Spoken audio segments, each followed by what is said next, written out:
So, welcome to another session of Kea Company's Coffee Talk. I'm Duncan Chappell, Managing Director here at Kea Company, and I'm delighted to be here with Professor Efrem Mallach. Efrem is somebody who's played a leading role in the analyst relations community over the last, goodness me, could it be 40 years? Goodness, with a role spanning the vendor side, working as an analyst, and working as a consultant, helping many of the world's biggest brands to understand and improve the relationships that they're building with analysts. Efrem, thank you so much for joining us today. Well, thank you, and thank you, Duncan, for that lovely introduction, which, if nothing else, proves that if you survive long enough, you can become famous, at least in a small way. So, Efrem, I mean, you've obviously had a remarkable career, not only moving around the IT industry, but also having a career that's crossed back and forth from academia and the analyst relations world. Was there a point in your career when you decided to become an analyst relations professional, or did you just sort of fall into it? How did it happen? I would have to say that I just sort of fell into it.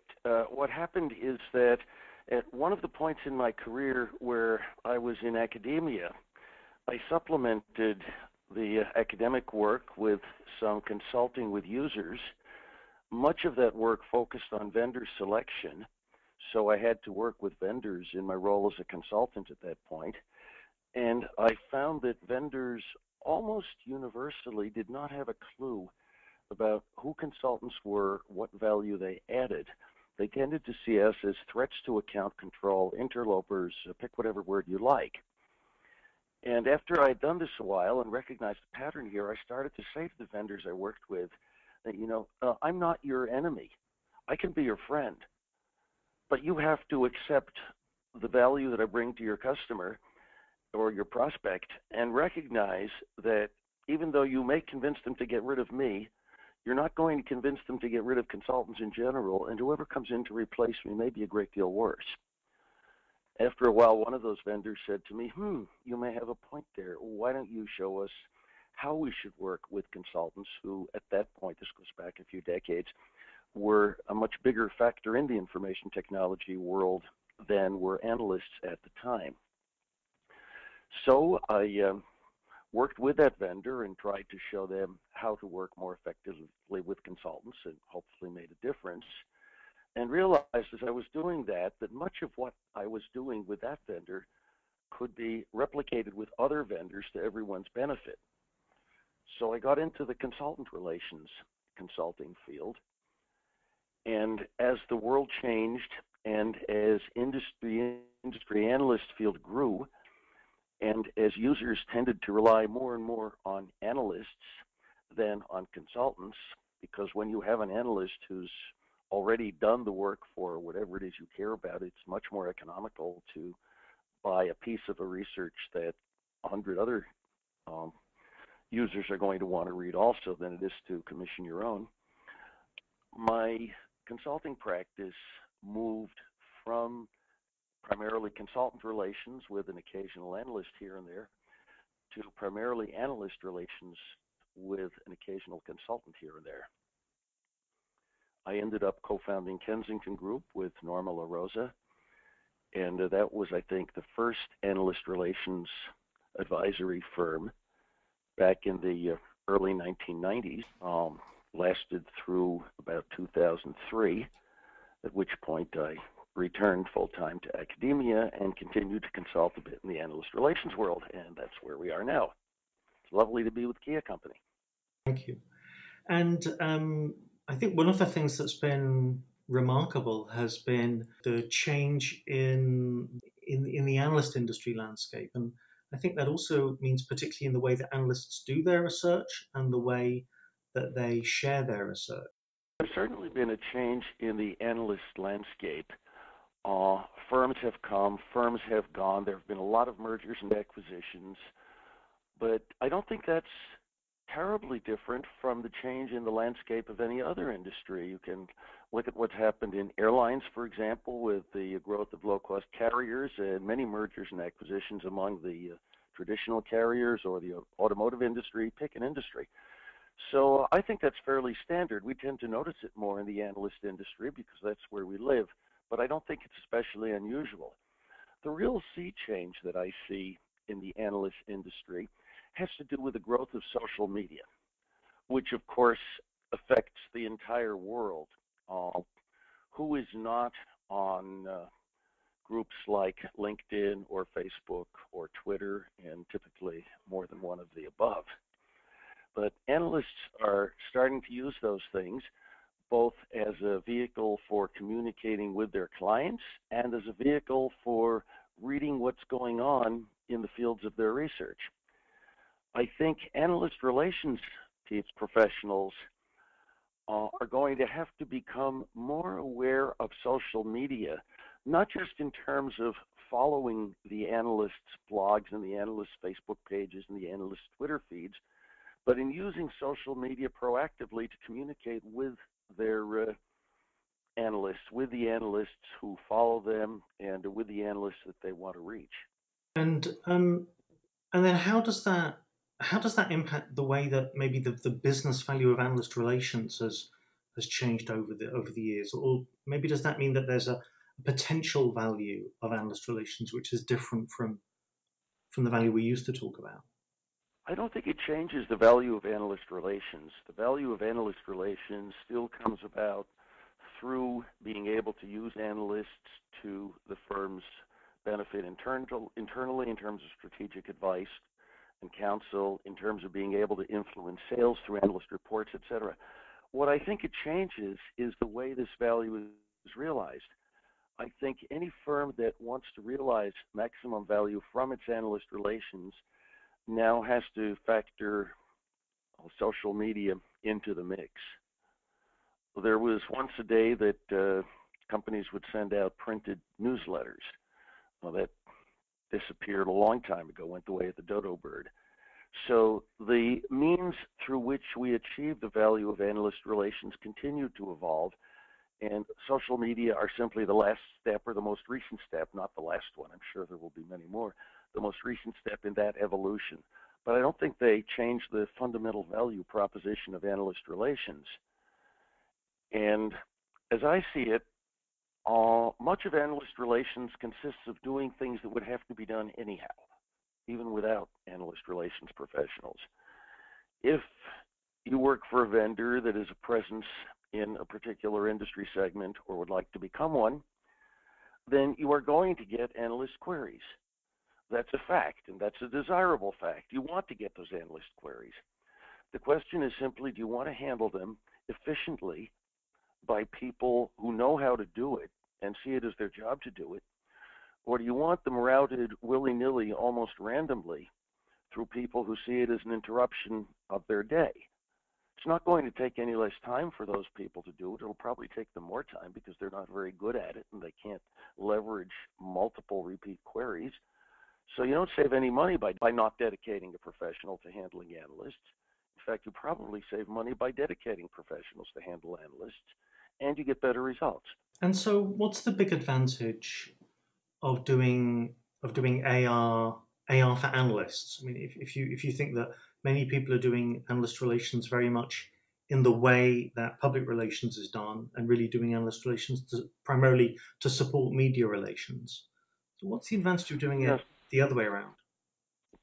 Well, I think that analysts are a public.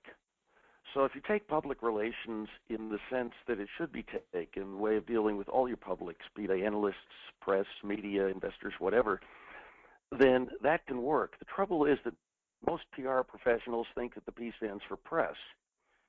And they're sort of willing to extend that, given that we're in the 21st century, to other media than the traditional printed press. But analysts have to be recognized as a distinct public with distinct needs, distinct requirements. They cannot be lumped in with media because they don't need what the media need. And they also don't have the same value proposition to a vendor as the media do. Media, press, etc., is simply a one-way channel.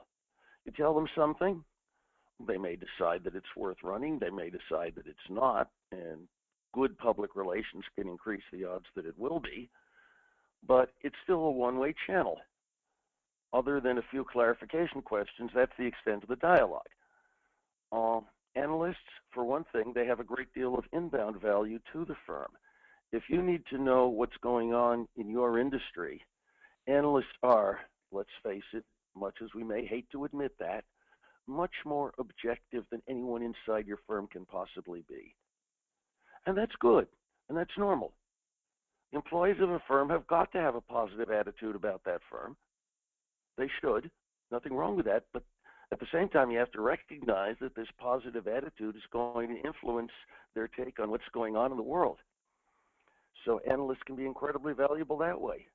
The big advantage of analyst relations to analysts is that if they've got someone to work with who understands who they are, what they need, and how to provide what they need, then everything works much more smoothly from both the analyst point of view and the firm's point of view. From the analyst point of view, when things work smoothly, they like it. That's going to color what they think of the company where things work smoothly, and it's going to color their interest in working with that company when they have a choice. So we're always interested in the kind of big lessons about what vendors need to learn about the way that they engage with analysts, and I think in a way one of the key questions is always timing. You know, I get into lots of discussions with vendors who want to know when's the right time for them to engage with analysts. I think there are two answers here. One is the right time for the vendor, and the other is the right time for the analyst. And unfortunately, those two times are not always the same. One quick answer is the earlier better. I don't think I've ever seen a vendor start to engage with analysts too early. I've certainly seen a whole lot who waited until it was too late. But looking at it in the context of what the vendor's doing, the vendor may have announcements. Generally, you would like to start getting feedback from analysts under a suitable non-disclosure agreement about that announcement well before the announcement itself is frozen. It would be good to get analyst feedback on the features of whatever it is you're doing. It would be good to get analyst feedback on how you're going to present these things in the marketing materials. And it would absolutely, totally be good to get feedback from analysts on how you will present these things to the broader analyst community overall. So you want to start engaging analysts very early for that sort of thing.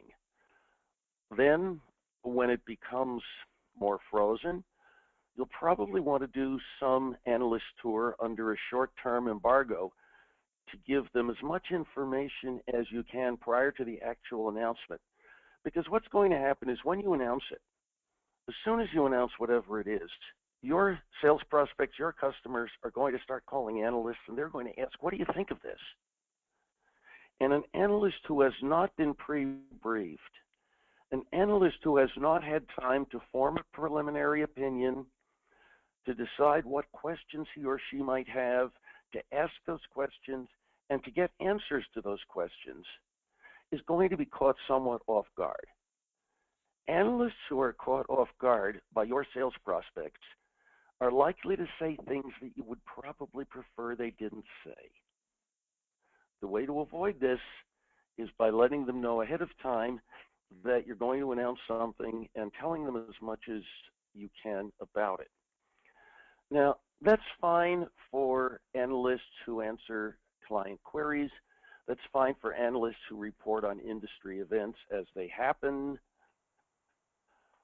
It's a little less fine for analysts who work to a predetermined schedule, the research agenda, if you will. And they may be covering your segment of the industry 6 months from now.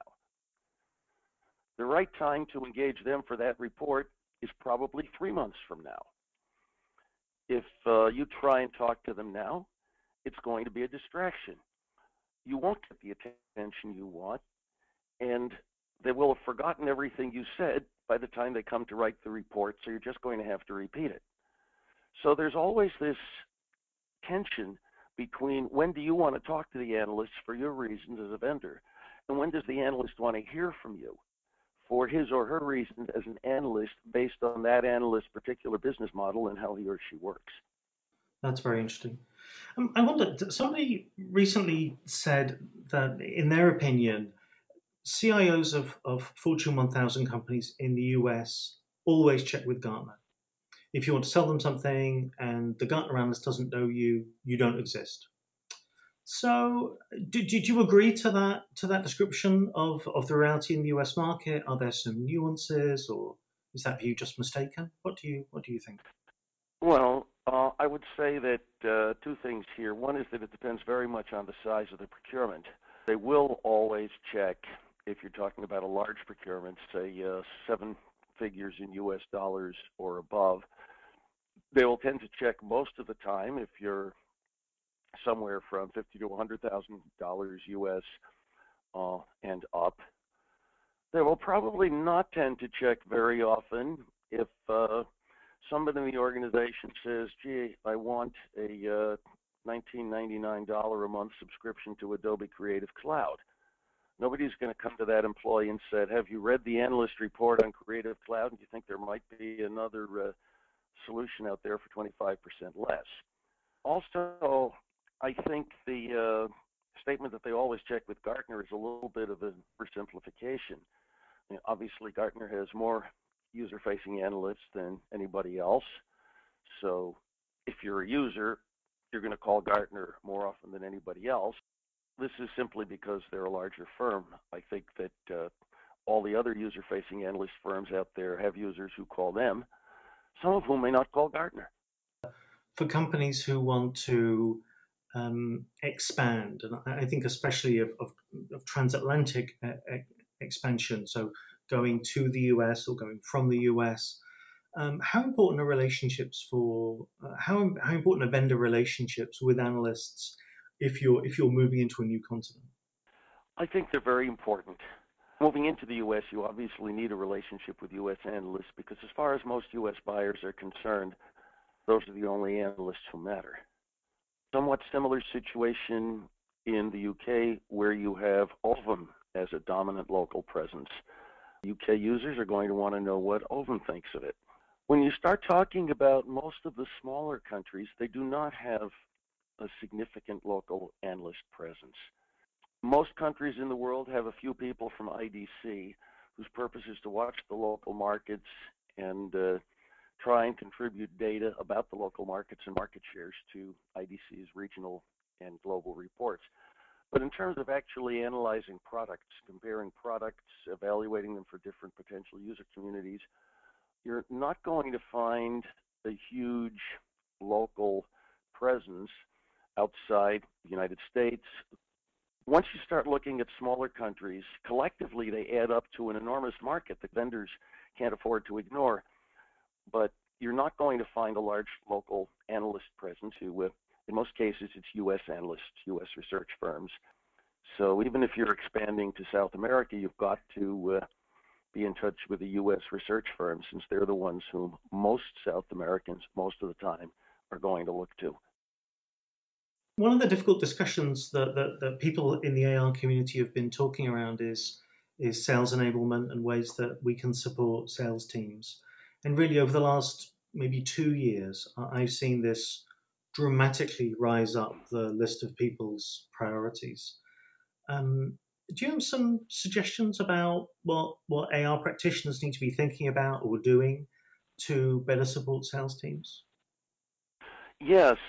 At the risk of suggesting yet another public that AR people ought to work with, that public is the sales force. There tends to be a certain turnover in any firm's sales force, and you're going to have salespeople who run into an analyst and have absolutely no idea what to do. So the first thing that analyst relations people ought to do is make sure that the sales force is aware of analysts' role in the industry, and aware of who it is in the company that they can turn to if they find that one of their prospects is using an analyst or analysts in general as part of their advisory team on a sales campaign. There are a lot of ways of doing this. I think that getting a half-hour slot in the annual sales kickoff meeting is an excellent idea. That way everyone's going to hear you.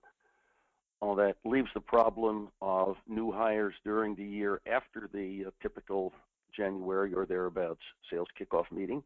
You can also get a half-hour slot in any sales training courses that your company runs. You can have a blog. If there's some sort of Salesforce website, intranet, blog, whatever they use to communicate with each other, get something about analyst relations in there. And I suppose one of the other changes that we've seen has been the growth of some quite new analyst firms, HFS, Altimeter, Constellation, which over the last 2 or 3 years have really leveraged the power of the internet to, very quickly establish a high profile for themselves in quite a short time. Do you think these organizations are disrupting the research industry, or are they finding some new niche, or is it the emperor's new clothes? What do you think about the sudden growth of these new firms' profiles? I think it's a pattern that we've seen a lot in a lot of industries. Companies that don't have legacy products very often find it much easier to innovate. Companies with legacy products are always concerned with cannibalizing their existing products when they come up with something that does, in some sense, much the same thing and typically at a much lower price point. At the same time, I don't think the traditional firms are quite ready to give up the ghost yet. I think in this case, they're capable of seeing the handwriting on the wall, adapting and adopting the newer technologies, and I think they'll be with us for a while. So I would say that these firms are perhaps disruptive in the sense that they're showing a new path, blazing a new trail. But I don't think the existing traditional research firms are quite in the position of the digital equipment corporations, data generals, primes, et cetera, of this world. I'm not quite ready to consign them to the dung heap yet. So, years ago, you had the vision that analysts were gaining influence over technology buying and opinion making. And that was a big reason for people putting more effort into the way that they build and manage their relationships with them. Is this your vision for the future? I mean, as professionals looking to anticipate the way that deals are being influenced, what do you think we need to anticipate? I think that crowdsourcing is something that's going to come. One of the big values that research firms have for their users is being able to consolidate and extract meaning from and translate the experience of a lot of other users. If I, as an analyst, say, well, I've looked at this Salesforce package and it seems good to me, that's one thing. But if I can say that I've talked to 10 users who've actually used it and here's their consensus, that's a lot more meaningful. So I think that with crowdsourcing technologies, the research firms will be able to combine the opinion of lots more users, lots more quickly, and try to extract value from that. Exactly how this is going to play out, I don't know. Will the crowdsourcing process be public? Will anyone be able to look at the overall user experience of people with this database management system or that one? I don't know yet. But I think the world is becoming a much more open, much more transparent place in that regard. And I think that that's one thing that I would personally want to look out for the coming few years. Efrem, I've got one last question for you. I mean, looking back at how you became an AR pro, um, what advice can you give people who might be coming into analyst relations right now? Looking back at how I became interested in analyst relations, I don't think there are any lessons there for anyone because it was so much a reflection of where I was at a particular time. However, in terms of advice for people coming into the analyst relations industry, first, it can be an awful lot of fun. You can meet a lot of nice people. At the same time, you have to keep in mind that the people you're going to meet are probably going to be people very different from yourself. People who get into analyst relations are very often outgoing people. Analysts are very often more introverted, analytic types. So just understand that they may not be exactly who you are. They may not respond to the same things you do. They may not like the same things you do, but they're really wonderful people. And in analyst relations, you can have a wonderful time and a great career. That is wonderful. Efrem, thank you so much. That's a wonderful note to end our coffee talk. Before we wrap up, I should just remind readers about your book, Win Them Over, which is now in its third edition and available through Amazon and all good bookstores. That is an amazing work which has really crystallized in each of its edition more and more of what we've been learning as a community about the basic routines that we need to be successful and about the art and the science of influencing analysts. It's really an amazing tool for everybody in the community. Efrem, thank you so much. And for those of you who are listening, if you'd like to find out more about other coffee talk sessions, either in the past or in the future, please come to linkedin.com, join the Analyst Relations Forum group, and you'll get updates about future calls and insight into calls that we've already had. So thanks so much for listening, and Efrem, once more, thank you so much for sharing your experiences with us today. Thank you so much for this opportunity, Duncan. I enjoyed it.